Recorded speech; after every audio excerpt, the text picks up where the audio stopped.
ఇక ఇవాళ ఆంధ్రప్రదేశ్ ముఖ్యమంత్రి చంద్రబాబు నాయుడు ఢిల్లీ వెళుతూ ఉన్నారు సార్. వచ్చే నెలలో అమరావతి రాజధాని పనులు పునఃప్రారంభించడానికి ఆహ్వానించడానికి ఢిల్లీ వెళుతూ ఉన్నారట. సరిగ్గా 9 ఏళ్ల క్రితం అక్టోబర్ 22, 2015 ఉద్దండరాయుని పాలనలో ప్రధాని మోదీ చేతే అమరావతి రాజధాని శంకుస్థాపన పనులు చేపట్టారు. కానీ గత 9 ఏళ్లుగా ఏం జరిగిందో అందరికీ తెలిసిన విషయమే. అప్పట్లో తెలుగుదేశం పార్టీ నాయకులు కూడా భారతీయ జనతా పార్టీతో విభేదించిన తర్వాత మోదీ గారు ఏమిచ్చారు, కేంద్రం ఏమిచ్చింది, తట్టెడు మట్టి చెంబుడు నీళ్లు అని చెప్పి ఎన్నికల ప్రచారంలో కూడా చాలా అగ్రెసివ్గా విమర్శలు చేసుకున్న పరిస్థితి. మళ్ళీ ఇప్పుడు చంద్రబాబు నాయుడు విమర్శ చేశారు, వేరే వాళ్ళు కాదు. సార్ మమ్మకానికి మట్టి నీళ్లు కొట్టారు అని చెప్పి మళ్ళీ పునఃప్రారంభం అటు సార్. ఏంటి సార్ అమరావతి పరిస్థితి? ఇప్పుడు 2019 ఎన్నికల సమయంలో చంద్రబాబు నాయుడు చెప్పింది ఏంటి? మోడీ తట్టడు మట్టి నీళ్లు తప్ప ఏమి ఇవ్వలేదు. 5 ఏళ్ళ జగన్మోహన్ రెడ్డి పాలన అసలు అమరావతి లేదు, అంతే కదా. అమరావతికి అసలు ఏం మట్టి నీళ్లు కాదు, అసలు ఏమీ లేదు కదా. దాన్ని ఎడారి చేశారు కదా. మొత్తం అన్నది మాట మనకు గుర్తు కదా, శ్మశానం అన్నారు కదా. సో అంటే ఈ 10 ఏళ్లలో మోడీ అమరావతికి ఇచ్చింది ఏంటి? ఫైనల్గా తట్టెడు మట్టి నీళ్ళే కదా. అందువల్ల ఫస్ట్ మోడీ గారిని అడగాలి, అమరావతి ప్రారంభానికి వస్తే అయ్యా 10 ఏళ్ల పాటు మా అమరావతికి ఎందుకు అన్యాయం చేశావు? ఎందుకంటే జగన్ తప్పు చేయొచ్చు, కానీ అల్టిమేట్గా పార్లమెంట్ చట్టం ద్వారా రాష్ట్రం విడిపోతే రాజధాని నిర్మాణానికి కేంద్రం సహాయం చేస్తుందని పార్లమెంట్ చట్టంలో ఉంది కదా. రాష్ట్ర పునర్వ్యవస్థీకరణ చట్టం చదవండి మీరు. అసెంబ్లీ, హైకోర్టు, సచివాలయ నిర్మాణాలకు కేంద్రం డబ్బులు ఇవ్వాలి. అంటే పార్లమెంట్ చేసిన చట్టంలో ఉన్నది 10 ఏళ్ళుగా మీరే దేశంలో పాలిస్తున్నారు, ఎందుకు మరి అమలు చేయలేదు? దీనికి కారణం చెప్పాలి కదా. రాజ్యాంగంలో నిబంధనలు లేవా ఇవి అమలు కాకపోతే? కేంద్ర ప్రభుత్వం, రాష్ట్ర ప్రభుత్వం ఇన్స్ట్రక్షన్లు కూడా జారీ చేయొచ్చు. మీరే అఫిడవిట్ వేసి పార్లమెంట్లో రాజధాని విషయంలో మా కేంద్ర ప్రభుత్వానికి ఏ పాత్ర లేదు, ఇది మోడీ ప్రభుత్వం సుప్రీంకోర్టులో ఇచ్చిన అఫిడవిట్లో చెప్పింది. రాజధాని ఎక్కడ పెట్టాలన్న పాత్ర మీకు లేకపోవచ్చు, కానీ రాష్ట్రానికి ఒక రాజధాని ఉండాలన్న పాత్ర ఉండాలి కదా. రాష్ట్రం విడగొట్టినప్పుడు ఆ రాష్ట్రానికి ఒక రాజధాని ఉండాలి కదా. అమరావతి కాబట్టి ఇంకేదో ఒక రాజధాని ఉండాలి కదా. అంటే జగన్మోహన్ రెడ్డితో మీకున్న అనుబంధం రీత్యా 5 ఏళ్ల పాటు దీన్ని అమరావతి సర్వనాశనం అవుతుంటే మోడీ ప్రేక్షక పాత్ర పోషించారు. 4+4 ఆఫర్. మొదటిసారిగా కంట్రీ డిలైట్ పాలని 4 రోజులు ఆర్డర్ చేసిన వాళ్ళకి మరో 4 రోజులు ఫ్రీ. ఇంకెందుకు ఆలస్యం, యాప్ని డౌన్లోడ్ చేసుకోండి. Download the country delight app now. 2014 నుంచి 19 వరకు మీరు ఏం చేయలేదు. అప్పుడు 5 ఏళ్ల పాటు టీడీపీ బీజేపీ కలిసి ఉన్న అమరావతికి తట్టెడు మట్టే ఇచ్చారు. విడిపోయాక కూడా తట్టెడు మట్టే మిగిలింది. మీరు ఇప్పుడు చంద్రబాబు నాయుడు చెప్పిన దాని ప్రకారమే 2019 వరకు అయితే తట్టెడు మట్టి నీళ్ళే, ఏమి ఇవ్వలే కదా. ఈ చంద్రబాబు నాయుడు చెప్పాడు, వేరే వాళ్ళు చెప్తే నేను ఒప్పుకోను. మరి ఇప్పుడు బీజేపీ వాళ్ళు ఆన్సర్ చేయాలి. 10 ఏళ్లలో అమరావతికి తట్టెడు మట్టి నీళ్ళే మిగిలాయి 10 ఏళ్ల మోడీ పాలనలో. మరి ఇప్పుడు వచ్చి మళ్ళీ నేను మట్టి తీస్తా అంటే మళ్ళీ ఏం గ్యారంటీ? 2027, 2028లో మళ్ళీ మా చంద్రబాబు నాయుడు గారు ధర్మ పోరాట దీక్షలు చేయాల్సిందే. మళ్ళీ మీ మోడీని తట్టెడు మట్టి మళ్ళీ నీళ్ళు అంటాడు మా రాష్ట్ర ముఖ్యమంత్రి. అందువల్ల దేశ ప్రధానమంత్రి చెప్పాలి మళ్ళీ ఈ పరిస్థితి రాదని.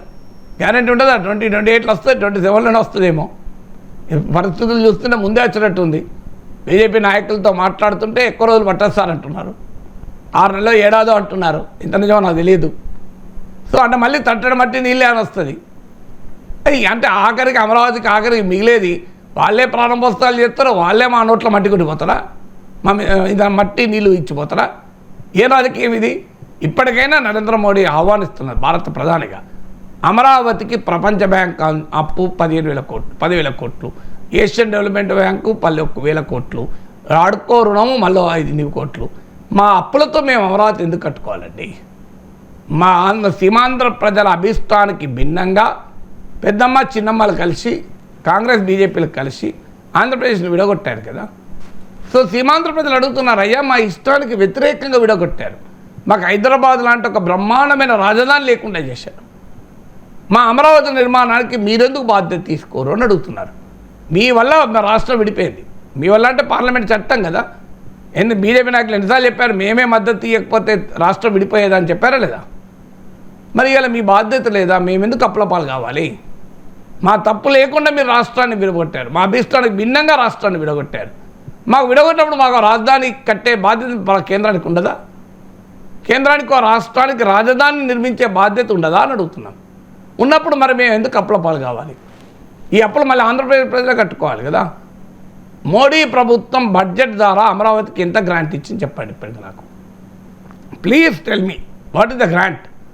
అప్పిప్పియని మీరు అప్పిప్పించలేదండి. మా చంద్రబాబు నాయుడు లేదా పరపతి ప్రపంచ బ్యాంక్ ఆఫీస్కి వెళ్ళండి, చంద్రబాబు నాయుడు పేరు చెప్తే లేసులు పడతారు. సో చంద్రబాబు నాయుడుకు మోడీ రికమెండేషన్ అవసరం లేదు ప్రపంచ బ్యాంక్ రుణం రావాలంటే.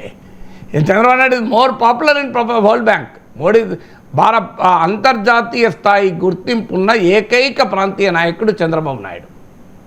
ఆ మేరకు మీరు జాతీయ స్థాయిలో గుర్తింపు ఎవరికైనా ఉండొచ్చేమో, కానీ మీరు వరల్డ్ బ్యాంక్ ఆఫీస్కి వెళ్ళినా చంద్రబాబు నాయుడు పేరు చెప్తే గుర్తుపడతారు. వాల్ స్ట్రీట్ జర్నల్ ఆఫీస్కి వెళ్ళినా చంద్రబాబు నాయుడు పేరు చెప్తే గుర్తుపడతారు. అలాంటి నాయకులు ఆంధ్రప్రదేశ్ ముఖ్యమంత్రి ఉన్నప్పుడు మోడీ ఎందుకు అప్పు ఇప్పియాలి? అవసరం వెళ్ళి అప్పు చంద్రబాబు నాయుడు పుట్టదా? ఇప్పుడు కాదు, దశాబ్దాల క్రితం బిల్ క్లింటన్, బిల్ గేట్స్ను హైదరాబాద్కు పట్టుకొచ్చిన నాయకుడు చంద్రబాబు నాయుడు. చంద్రబాబు నాయుడుకి ఇంకోరు అప్పు ఇప్పించేది ఉండదండి. సో అందువల్ల ప్రపంచ బ్యాంక్ అప్పులు ఇప్పించడం ప్రత్యేకత కాదు, గ్రాంట్ ఇవ్వండి. మీకు భారత ప్రభుత్వ బడ్జెట్ సుమారు 50 లక్షల కోట్లు. 50 లక్షల కోట్లలో మేము ఏమడుగుతున్నాం? 10,000 కోట్లు ఇవ్వండి ఇయర్లీ. 5 ఏళ్ల పాటు 10,000 కోట్లు, 50,000 కోట్లు వస్తాయి. ఒక్క బీహార్కు ఎన్నికలు ఉన్నాయి కనుక మొన్న బడ్జెట్లో 59,000 కోట్లు ఇచ్చారు. మీకు ఒక ఎయిర్పోర్టు, ఒక కోసి కెనాల్ ప్రాజెక్టు, ఒక బుద్ధిస్ట్ సర్క్యూటు, ఇలా 59,000 కోట్లు ఇచ్చారు బీహార్కు. ఆంధ్రప్రదేశ్ రాష్ట్ర రాజధాని నిర్మాణ చరిత్రలో మిగిలిపోతుంది కదా. ఒక్క 10,000 కోట్లు ఎవ్రీ ఇయర్ ఇవ్వండి. బీహార్కి ఇచ్చిన దాంట్లో నేను అడుగుతున్న 20% కూడా అడుగుతలేను. మీరు 10% అడుగుతున్నాను, 15% అడుగుతున్నాను. అక్కడ 59,000 కోట్లు ఇచ్చారు బీహార్లో ఎన్నికలు ఉన్నాయని. అమరావతికి 10,000 కోట్లు ఇవ్వండి ఎవ్రీ ఇయర్. కానీ సెల్ఫ్ సస్టైన్ అంటూ ఉన్నారు కదా. సెల్ఫ్ సస్టైన్ అయితే మరి ప్రపంచ బ్యాంక్ ఎందుకు రుణం తీసుకుంటున్నారు? వరల్డ్ బ్యాంక్ రుణం నిన్న కాకుండా పేపర్లు వచ్చింది, హడ్కో లోన్ ఫర్ అమరావతి అని. హడ్కో లోన్ తీసుకుంటున్నారు, వరల్డ్ బ్యాంక్ లోన్ తీసుకుంటున్నారు, ఏడీబీ లోన్ తీసుకుంటున్నారు. సెల్ఫ్ సస్టైన్ అయితే లోన్లు తీసుకుంటారండి. నాకు నిజంగా చెప్పండి, సెల్ఫ్ సస్టైన్ అయితే లోన్లు అవసరమా? ఇప్పుడు మీరు ఉదాహరణకు మీకు ఒక 600 గజాలు ఉంది, మీరు డెవలపర్కి ఇస్తారు. ఆ డెవలపర్ మీకు 50%, 60% షేర్ ఇస్తాడు. లోన్ ఎవరు తీసుకుంటారు? మీరు తీసుకుంటారా, డెవలపర్ తీసుకుంటాడా? ల్యాండ్ ఓనర్ డెవలపర్ లోన్ తీసుకుంటాడు ఎక్కడన్నా? ల్యాండ్ ఓనర్ అప్పు చేస్తాడా ఇల్లు కట్టడానికి?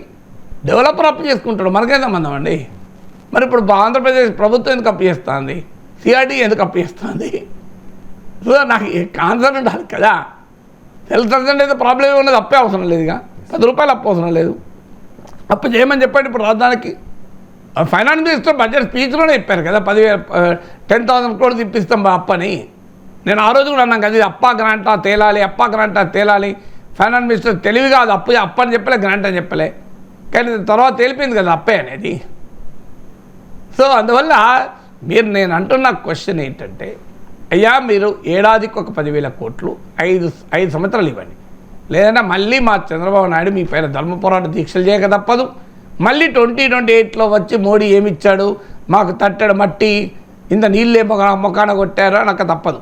నేను 2014లో ఇదే మోడీని అమరావతి ప్రారంభానికి పిలిచిన చంద్రబాబు నాయుడు 2018లో అన్నదేంటి? తట్టెడు మట్టి నీళ్ళనే కదా. మళ్ళీ 2025లో పిలుస్తున్నాడు, 2020 ఎట్లా అంటారు? ఇదేనా మా పరిస్థితిగా? చరిత్ర పునరావృతం కావడమేనా మా పరిస్థితి? సైక్లిక్ ఇలాగే జరగాల? మీ రాజకీయాల వల్ల మేమెందుకు నష్టపోవాలి అంటున్నా. అందువల్ల please welcome to Narendra Modiji, please give 10,000 crores. ఒక్కసారి ఆంధ్రప్రదేశ్ కూడా గుజరాత్ అనుకోండి, మీకు వచ్చేస్తాయి డబ్బులు, బ్రహ్మాండంగా వస్తాయి. 1,00,000 కోట్లు కదా బుల్లెట్ ట్రైన్కి ఇచ్చింది, జపాన్ నుంచి మీరు అప్పిప్పించారు. సో మళ్ళీ మాకు అప్పిప్పేకండి, గ్రాంట్ ఇవ్వండి. ఇది 59,000 కోట్లు బీహార్కి ఇచ్చినప్పుడు 10,000 కోట్లు ఏడాదికి అమరావతికి ఇవ్వడానికి ఎందుకు మనసు రాదు అని అడుగుతున్నాం. లేదు ఇనాగ్రేషన్లు చేసిపోతే ఏమొస్తుందండి? ఇనాగ్రేషన్లకు చెయ్యాలి, అద్దని అంటలేం. ఇనాగ్రేషన్లు చేసి వెళ్ళిపోతారు, లాభం లేదు కదా. మళ్ళీ మీరు పార్లమెంట్ ప్రాంగణం నుంచి ఇంత మట్టి పట్టుకొస్తారు, మీరు మళ్ళీ ప్రయాగరాజ్ నుంచి కావాలంటే మహాకుంభ నుంచి నీళ్లు తెస్తారు. మాకు ఏం లాభం దానివల్ల? అది అవసరమే, అది పుణ్యతీర్థం రావాలి, అది మేమైనా పోయి తెచ్చుకుంటాం కదా. పార్లమెంట్లో ఉన్న మట్టి నరేంద్ర మోడీ గారు వెళ్ళి మా రామ్మోహన్ నాయుడు తెచ్చుకోడా? మహాకుంభకు మా పవన్ కళ్యాణ్ ఏంటి కదా తెచ్చుంటాడు ప్రయాగరాజు నుంచి నీళ్లు. మా పవన్ కళ్యాణ్ ప్రయాగరాజ్ నుంచి నీళ్ళు తెచ్చుంటాడు, మా రామ్మోహన్ నాయుడు మట్టు తెస్తున్నాడు. మా దానికి మోడీ ఎందుకు? మోడీ ఓ 10,000 కోట్లు పట్టుకొని రావాలని కోరుకునేది.